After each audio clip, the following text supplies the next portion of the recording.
I am your maths guru. In this lecture, we will discuss exercise 3.2 question number 4 and question number 5. So, we will start it with the question number 4. Which of the following pair of linear equations are consistent oblique inconsistent? इसमें से जो हमें pair of linear equation दिए हुए हैं हमें बताना है कि क्या वो कंसिस्टेंट है या फिर इनकंसिस्टेंट। तो मैंने आपको प्रीवियस लेक्चर में बताया कि किसे हम कंसिस्टेंट कहेंगे और किसे इनकंसिस्टेंट कहेंगे। मैं यहाँ आपको एक क्विक रिकैप दे देती हूँ ताकि आप इस क्वेश्चन को कर लें। अगर आपको डिटेल में इसका बारे में जानना है तो आप प्लीज़ मेरे पिछले वीडियो पे जाके चेक करें। तो कोई भी सिस्टम कंसिस्टेंट तब होता है जब उसके पास एटलीस्ट एक सॉल्यूशन हो, और इनकंसिस्टेंट तब होता है जब होता है कि उसके पास कोई भी सॉल्यूशन ना हो। तो आगे क्या दिया हुआ है, if consistent obtain the solution graphically. अगर कोई सिस्टम कंसिस्टेंट है तो उसका जो सॉल्यूशन है वो हमें ग्राफिकली लेना है। तो क्वेश्चन पहला है x + y = 5 और जो दूसरा है वो है 2x + 2y = 10। अब हम इसका सॉल्यूशन फाइंड आउट करते हैं। तो हम पहले a1 a2 b1 b2 सबकी वैल्यू फाइंड आउट करते हैं। a1 = 1, a2 = 2, b1 = 1, b2 = 2, c1 = 5 and c2 = 10। अब इनके हम रेशियो कंपेयर कर लेते हैं। तो a1/a2 क्या होगा, 1/2 होगा। b1/b2 क्या होगा, b1/2 होगा। और जो c1/c2 है वो क्या है, 5/10 विच इज इक्वल्स टू 1/2। ये कंडीशन है हमारी कोइंसिडेंट लाइन की। तो ये हमारी क्या होगी, कोइंसिडेंट लाइन। कोइंसिडेंट लाइन में हम जानते हैं क्या मिलेगी, हमें इनफाइनाइट मैनी सॉल्यूशन मिलेगा। Infinite many solution. और हम जानते हैं कोई सिस्टम कंसिस्टेंट तब होता है जब उसके पास एटलीस्ट वन सॉल्यूशन है, बट यहाँ हमें बहुत सारे सॉल्यूशन मिल जा रहे हैं। तो इसका मतलब क्या होगा, हमारा जो सिस्टम होगा, हैंस सिस्टम इज कंसिस्टेंट। हमारा क्या होगा, सिस्टम कंसिस्टेंट हो जाएगा। तो हम इसका सॉल्यूशन फाइंड आउट कर लेते हैं। तो यहाँ हम लिखते हैं x + y = 5 और यहाँ x और y का दो टेबल बना लेते हैं। और दूसरा हम लिखते हैं 2x + 2y = 10। इसका भी हम टेबल बना लेते हैं। तो हम क्या करते हैं, यहाँ पे x की वैल्यू 0 रखेंगे तो हमें y की क्या वैल्यू मिल जाएगी, 5 मिल जाएगी। अगर x की वैल्यू 0 तो वी गेट 5 y = 5। सेम अगर हम y की वैल्यू यहाँ 0 रखेंगे तो क्या बचेगा, सिर्फ x = 5 बचेगा। तो हमें दोनों ही केसेस में जो मिल रहा है सॉल्यूशन वो क्या मिल रहा है, 0,5 और एक मिल रहा है 0,5,0। अब देखते हैं यहाँ हमें क्या मिलता है। अगर हम y की वैल्यू 0 रखते हैं तो हमें क्या मिलेगा, 2x = 10 यानी x = 5। तो y की वैल्यू 0 तो x की वैल्यू क्या मिली, 5। x की वैल्यू 0 तो हमें मिलेगा 2y = 10 यानी y = 5। यहाँ हमें क्या मिला, x की वैल्यू 0, y की वैल्यू 5। तो यहाँ हमें दोनों ही 0,5 और 5,0 दोनों ही केसेस में मिल रहा है क्योंकि ये कोइंसिडेंट लाइन है। कोइंसिडेंट लाइन है तो हमारा जो दोनों इक्वेशन दोनों लाइन होगी वो एक दूसरे पे कोइंसाइड करेगी या ओवरलैप्स करेगी। तो इसका ग्राफिकली हम सॉल्यूशन फाइंड आउट कर लेते हैं। तो यहाँ मैंने ग्राफ ऑलरेडी प्लॉट कर लिया है, मैंने ग्राफ बना लिया। तो चलिए देखते हैं कि कैसे इसे प्लॉट करेंगे। तो पहला हमारा क्या था, 0,5 था और एक था हमारा 5,0। ये हमारा पॉइंट होगा 5,0 और ये पॉइंट होगा 0,5। दोनों ही सिचुएशन में दोनों ही हमारे इक्वेशंस के सेम सॉल्यूशन आ रहे हैं। तो अब हम क्या करेंगे, हम दोनों लाइन को, एक लाइन को मैं ग्रीन से ड्रॉ करती हूँ और एक को मैं करती हूँ रेड लाइन से ड्रॉ। मैं इसी लाइन को थोड़ा सा आगे एक्सटेंड करती हूँ रेड लाइन से ताकि हमारे दो लाइंस पता चले। हमारे दो लाइन दोनों पे ओवरलैप्स है तो मैं दोनों लाइन को मेंशन कर देती हूँ। मान लेते ये हमारी लाइन होगी x plus y -5 equals to 0 and ये वाली जो रेड वाली लाइन है वो इंडिकेट कर रही है हमारी 2x plus 2y equals to 10। तो हमें यहाँ से इनफाइनाइट मैनी सॉल्यूशन मिल गया। अब क्वेश्चन इसका सेकंड पार्ट देख लेते हैं। तो इसका सेकंड पार्ट है, मैं यहाँ पे मेंशन कर दूँ, इसका सेकंड पार्ट है x minus y equals to 8 और दूसरा है and 3x minus 3y equals to 16। अब इसे हम थोड़ा स्टैंडर्ड फॉर्म में कर लेते हैं। तो ये हो जाएगा x minus y minus of 8 equals to 0 और ये हो जाएगा 3x minus 3y minus of 16 equals to 0। तो अब a1 a2 b1 b2 की वैल्यू फाइंड आउट कर लेते हैं। c1 c2, तो a1 की वैल्यू है 1, b1 की वैल्यू -1, c1 की वैल्यू है -8, a2 की वैल्यू है 3, b2 की वैल्यू है -3, c2 की वैल्यू -16। तब रेशियो क्या आएगा, a1 बाई a2 आएगा 1/3, b1 बाई b2 आएगा -1 बाई -3। ये क्या हो जाएगा 1/3 के इक्वल। c1 बाई c2 होगा -8 by -16 which is equals to 1/2। तो हम देख रहे हैं a1 by a2 is equals to b1 by b2 which is not equals to c1 by c2। और ये जो कंडीशन है वो क्या होगी, we have a parallel lines. तो हमें यहाँ क्या मिलेंगे, पैरेलल लाइंस मिलेंगे। और हम भी जब जानते हैं कि जब भी पैरेलल लाइंस होते हैं तो हमें क्या सॉल्यूशन मिलते हैं, we get no solution, no solution is obtain. इसका मतलब क्या हुआ, जो हमारा सिस्टम हुआ वो इनकंसिस्टेंट हुआ, hence our system is inconsistent. तो जब यहाँ इनकंसिस्टेंट हुआ तो हमें यहाँ सॉल्यूशन ही नहीं मिला। तो अब हम चलते हैं थर्ड पार्ट की तरफ। थर्ड पार्ट है 2x plus y minus 6 equals to 0 और है 4x minus 2y minus 4 equals to 0। तो यहाँ से a1 की वैल्यू क्या मिल गई 2, b1 की वैल्यू मिल गई 1 एंड c1 की वैल्यू मिल गई -6, a2 की मिल गई वैल्यू 4, b2 की वैल्यू मिली -2 और जो c2 की वैल्यू मिली वो -4 मिली। अब हम रेशियोज देख लेते हैं।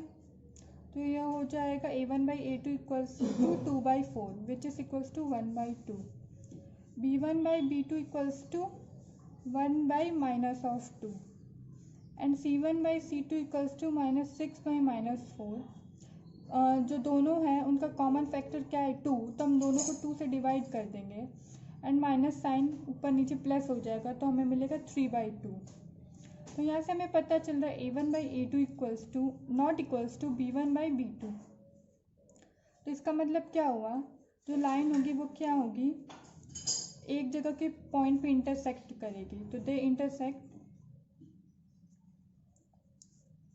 एट अ पॉइंट, एक ही पॉइंट पे इंटरसेक्ट करेंगी, hence we get a unique solution.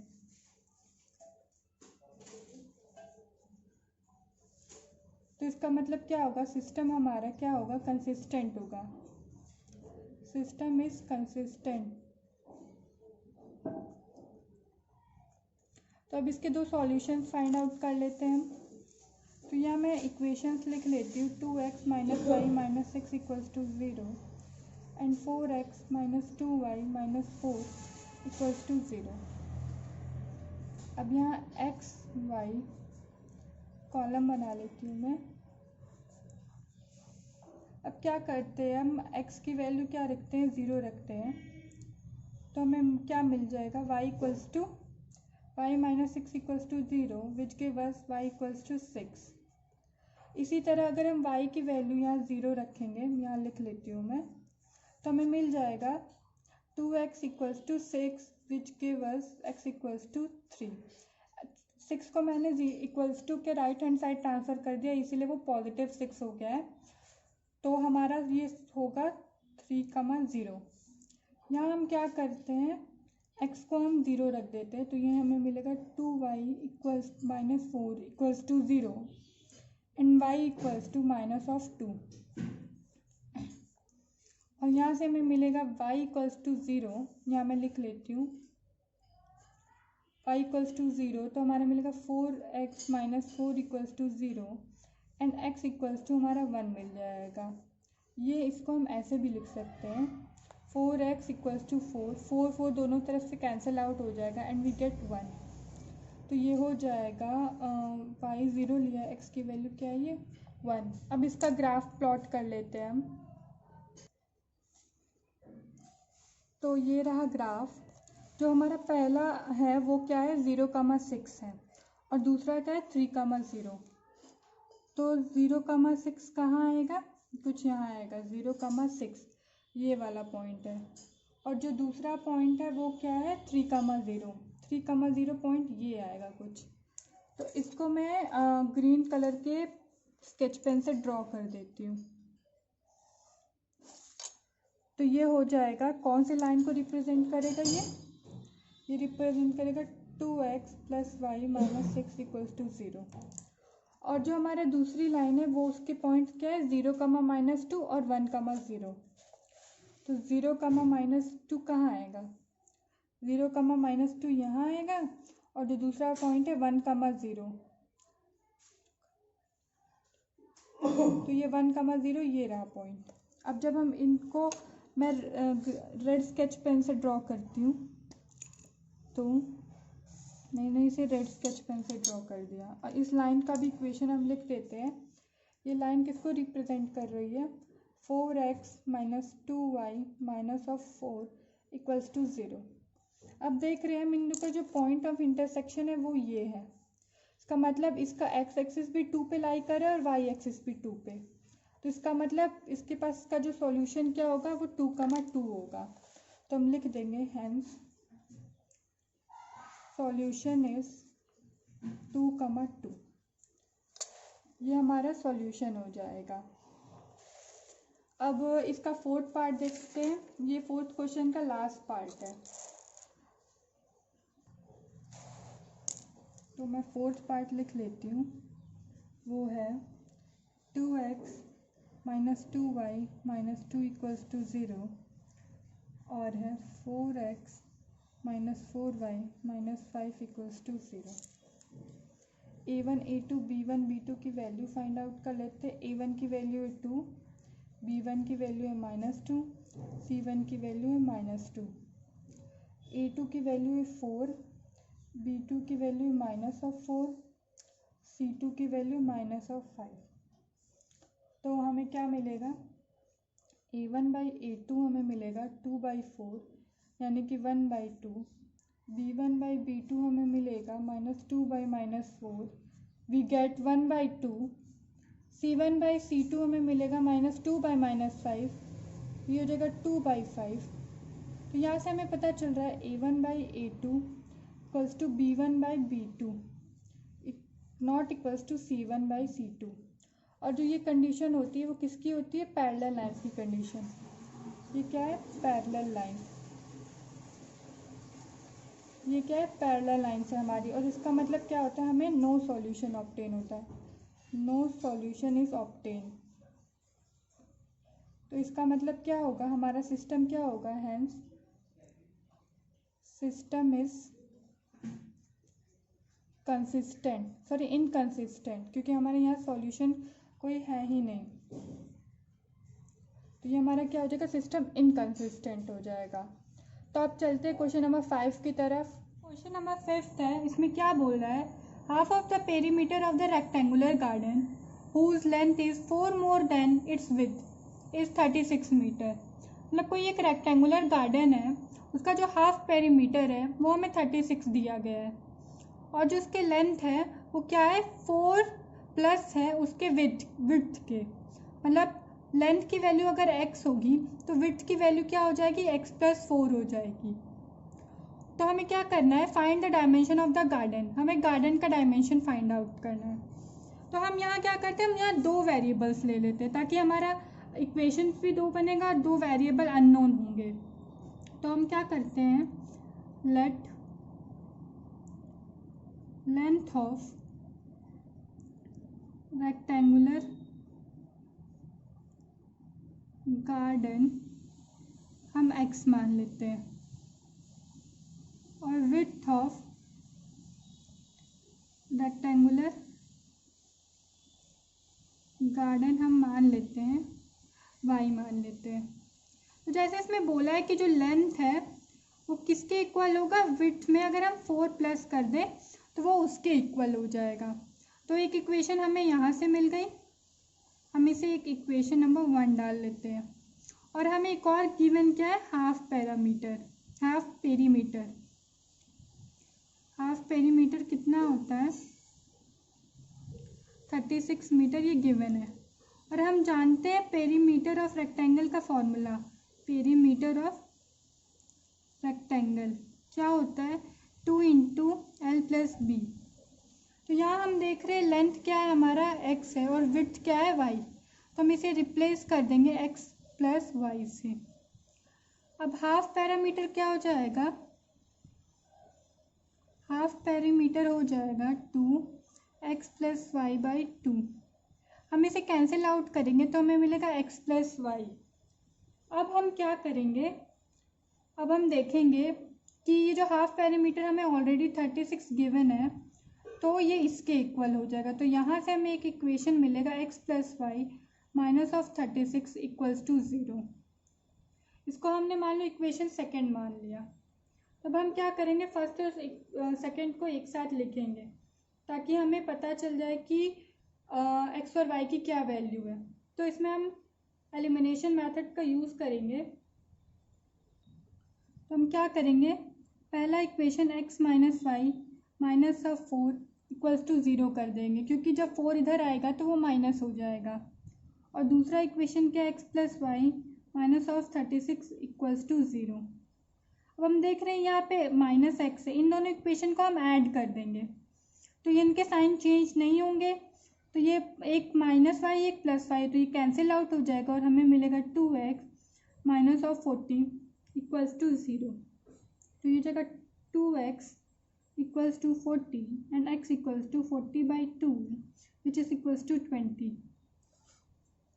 तो हमें ये मिल जाएगा x इक्वल्स टू 20। तो हमें यहाँ x की वैल्यू 20 मिल गई। अब हम y की वैल्यू निकालने के लिए हम इक्वेशन 1 में पुट करते हैं x की वैल्यू। तो इक्वेशन 1 है x minus y equals to 4। तो x की value 20, y plus 4 equals to 4। 4 को हम इस साइड ले आएंगे और y को उस साइड ट्रांसफ़र कर देंगे, तो y की वैल्यू हमें मिल जाएगी 60। तो इसका मतलब क्या हुआ, hence length of rectangular garden हमें कितना मिल गया, 20 मीटर मिल गया। और जो विड्थ है, विड्थ ऑफ रेक्टेंगुलर गार्डन हमें मिल गया 16 मीटर।